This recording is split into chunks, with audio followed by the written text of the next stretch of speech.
Nagsisimula ng bumigat ang daloy ng trapiko sa Marcos Highway, papasok po ng Baguio. Tagsana po kasi ang mga umuuwi at dumadayo po sa lungsod. Nasa frontline ng balitang yan, si Ian Suyo.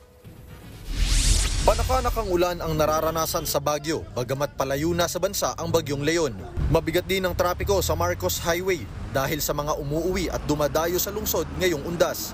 Dahil dyan, pinaigting na ng Baguio City Police ang seguridad. Higit 500 pulis ang ide-deploy sa mga bus terminal, sementeryo at kalsada.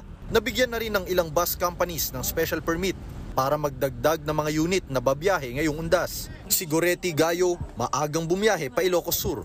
Mabuti na lang daw at natsambahan niyang kakaunti pa lamang ang pila sa bus terminal. Para hindi gaanong mahaba nga ang pila. Kaya inagahan ko ng konti.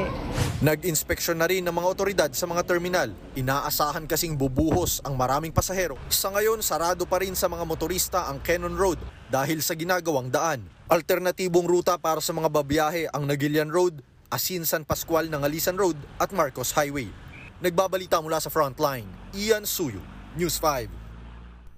Mga kapatid, Dimples Romana po, kumpletuhin ang inyong umaga ng mga kwentong puno ng inspirasyon. Salubungin po ang bawat araw ng may ngiti at pag-asa. Kaya't mag-subscribe na po at mag-follow na sa aming social media pages ng News 5.